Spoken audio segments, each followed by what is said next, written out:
This is the Hyundai Tucson, and seeing as it's new, I think it's appropriate, given it's all the rage at the moment, to do the 10-year challenge with it. So here is the Hyundai Tucson 10 years ago, back when it identified as an iX35. Look, it's a bit more blobby, and look, there's me reviewing it for a different YouTube channel.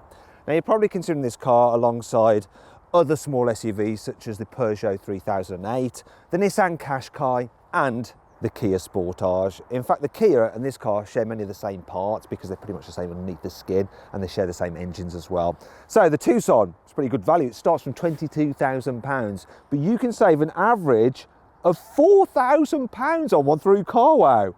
Now, if you click on the pop-out button in the top right-hand corner of the screen, on the link below the video, you can get a carwow to see the best deals you can get on some new cars, or just Google carwow. Simple. Now, you know how I said this car was new? Well, that's not strictly true, because it's more just had a midlife refresh, and that includes some new tail lights, new rear bumper, new exhaust, get some new smarter looking alloy wheels. There's some new headlights, fog lights, redesigned grille, some added scuff plates. Now, you have to be careful because this car looks pretty showy with all the nice bits of trim on it, but the entry-level car has less of that kind of stuff, smaller wheels, and you get more bling as you move up through the range and pay more money, as you can imagine. Also, underneath the bonnet, you've got some new engines, including a mild hybrid for the first time.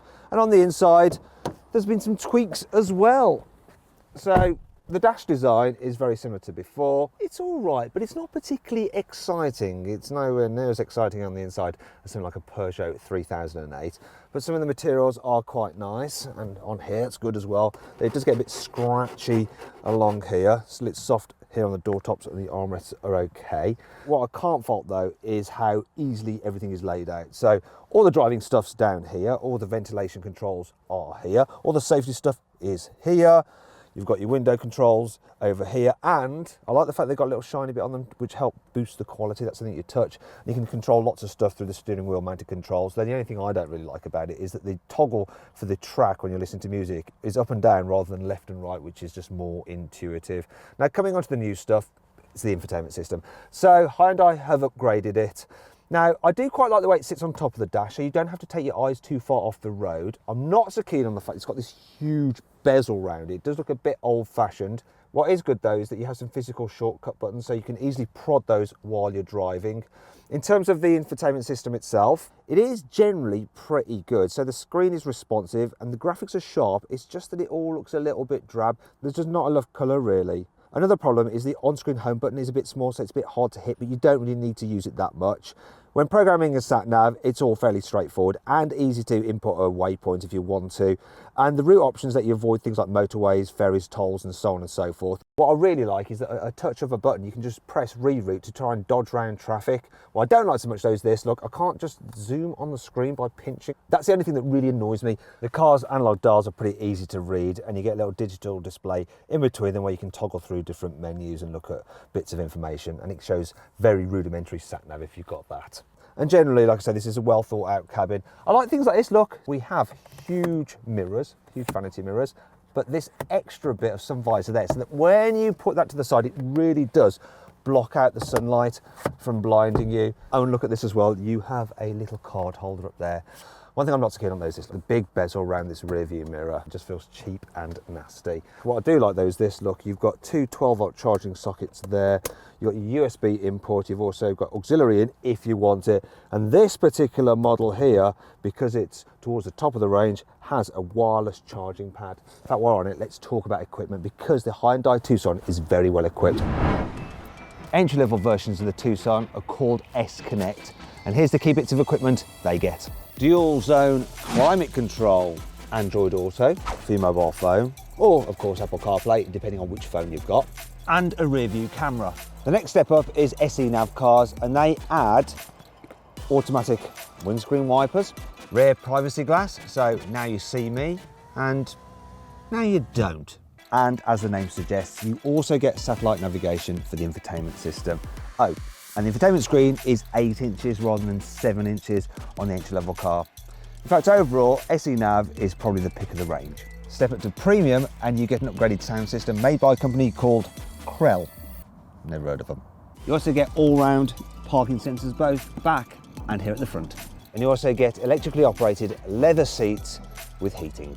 Top of the range cars are called Premium SE, and they get full LED headlamps, a 360-degree view camera which allows you to look all round the car from different angles if you like, and automatic cruise control which will automatically slow you to keep you a safe distance from the car in front, and even work in stop-start traffic. And you also get this rather lovely panoramic glass sunroof which stretches pretty much the length of the car. Oh, and you can also open the roof itself if you really want to let some air in.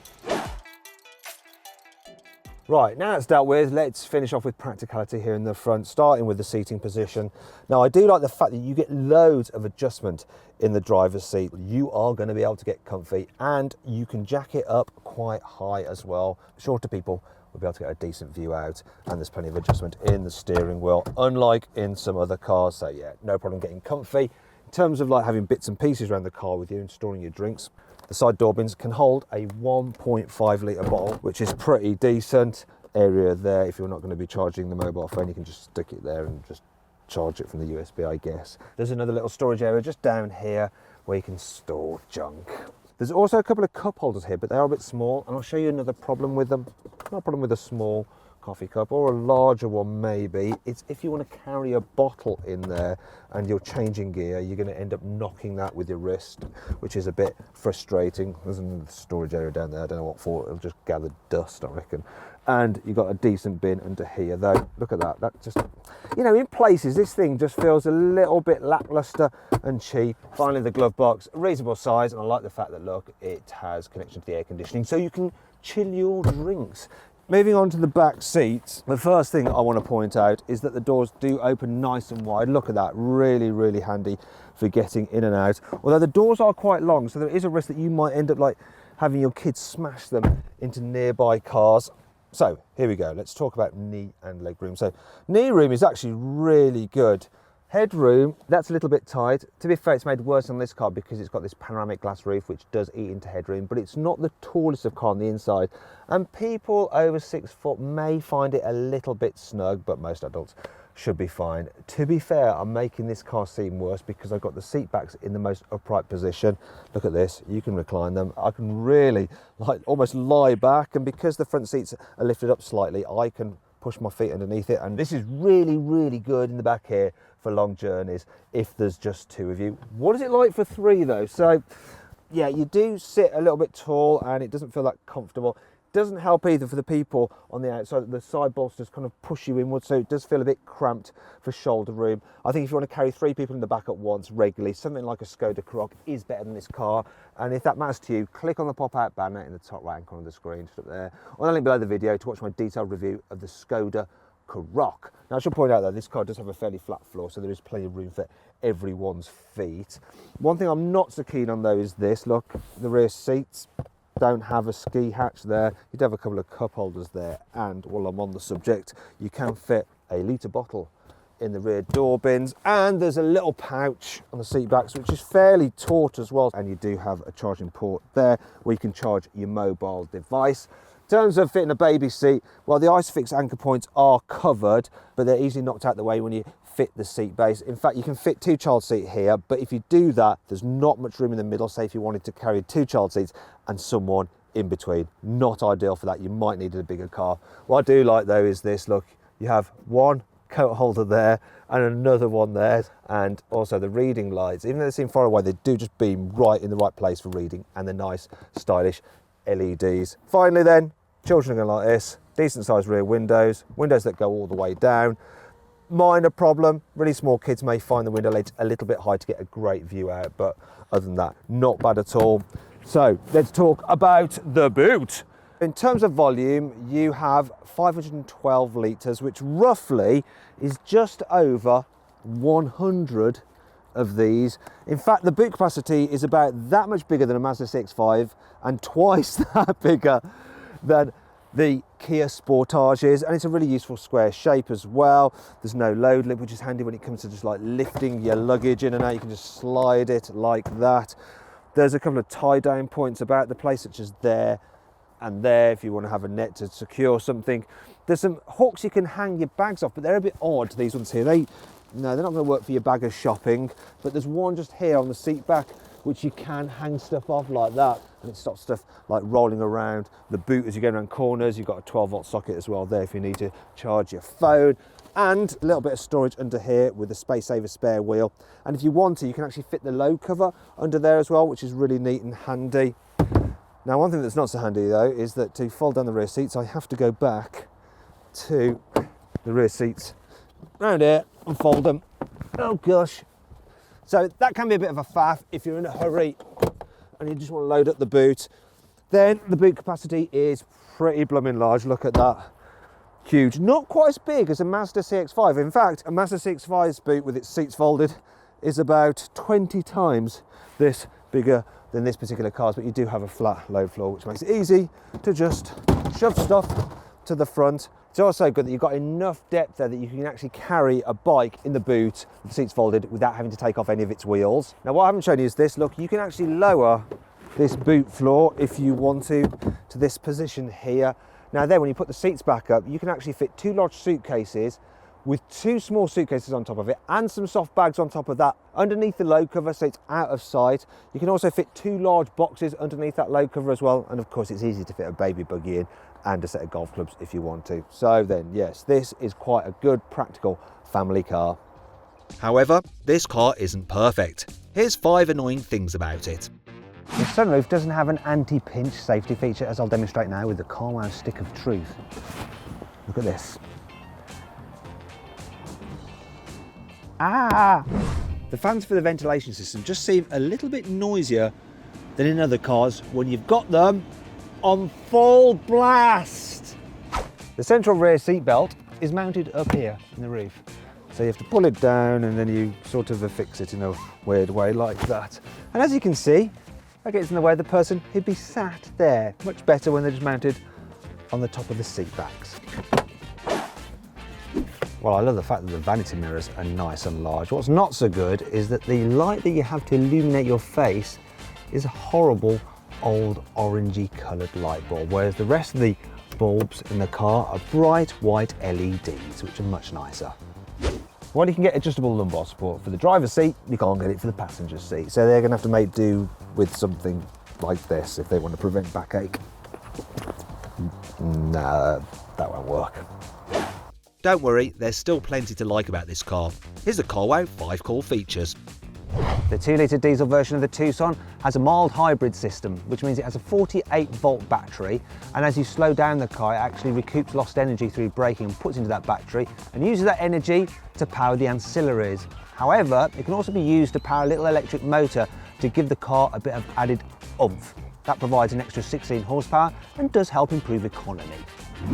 You get the car with an upgraded cruise control system, which will automatically steer to keep the car in lane on the motorway.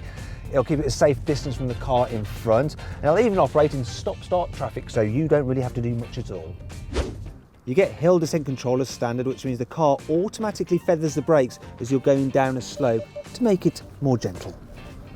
When you're driving, the car is constantly monitoring your throttle and steering inputs, and it can spot if you're starting to fall asleep. And then it'll alert you to wake you up. Now, it actually only operates when the car is driving, not when it's stationary. So why the heck did you do that? This car has a special steering wheel mode button, so you can press it to make the steering lighter when you're parking.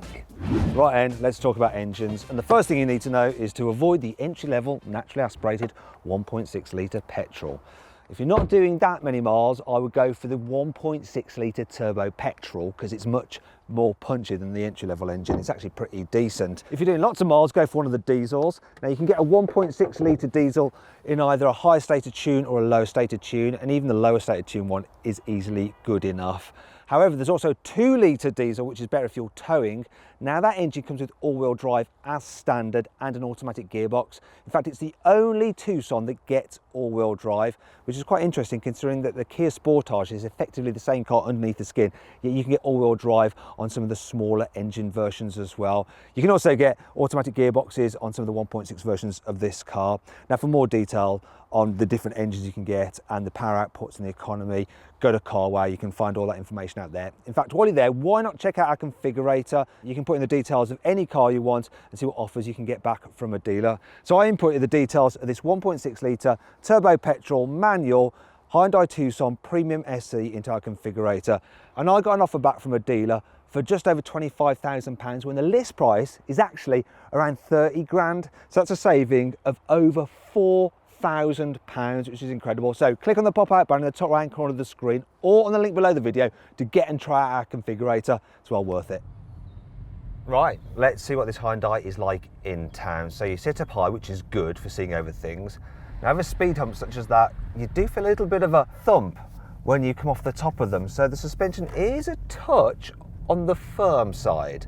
It does shimmy around over a broken surface such as this, and I'm picking it up in my man boobs. They're jiggling a bit. Yes, they're my special car testing sensors.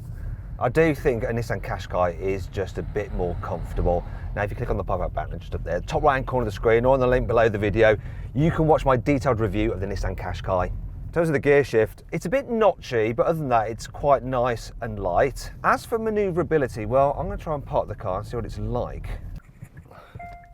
Got decent sized door mirrors. My parking sensors and camera are helping me. Visibility is good at the sides and the front. The back window is a bit small though. The steering's nice and light, so that really does help. Relatively easy that was. Not too bad at all for parking, considering it's quite a big car. Final test, see what the turning circle is like. So here's a mini roundabout. Can I make it round in one go? Hopefully it won't be too embarrassing. No, don't crash into me. Come on, car. Come on, come on. This is pretty tight and it's nailed it. It's quite an easy car to drive in town, this. This Hyundai is pretty decent for just cruising up the motorway. It's comfortable enough, it feels solid at speed, and this 1.6 litre turbo petrol in this car has enough punch, so I'm going to put my foot down at 60 miles an hour. Here we go. See how long it takes to get to 70. And that is 70 right there. So it does have enough shove. It's not the fastest, and to be fair, when you rev it, it does start to scream a little bit. Don't want to do that too often though, because it will affect the economy. But if you're cruising, it's actually pretty decent. So Hyundai says it should be able to do around 38 miles per gallon, and I'm averaging 36. On a twisty road, this Hyundai can hold its own. So when you chuck it into a corner, it doesn't lean too much, that's all fine. I'd never go so far as to say it's fun though, because the steering doesn't really do all that much. Plus it doesn't let you know how much grip the front tyres have, so you can't really push it quite as hard as you might want to with something like a Certiteca. But really, do you want to do that? It's fine for most people. Now, if you want more information or to see how much money you can save on a Hyundai Tucson through CarWow, just click on the pop-out banner. Just up there, top right-hand corner of the screen, on the link below the video. Or just Google Hyundai Tucson deals CarWow. You'll be able to find out. So then, my verdict on this car: should you avoid it? Should you consider it? Should you shortlist it? Or should you just go right ahead and buy it? Well, I reckon the Tucson is a pretty decent SUV. It's just that there's other cars which just do things with a bit more flair and a bit more style. And that's why you should consider it. I hope you enjoyed this video, and let me know in the comments box what you thought about my verdict on this car, or what you thought of the car itself. Make sure you click on the box just to the right for our deals on this Hyundai Tucson to see how much money you can save on one. Really worthwhile if you're thinking about buying this car. You can click on our logo to subscribe to this channel, or I suggest you actually check out our video review of the Peugeot 3008 because it's a really good car.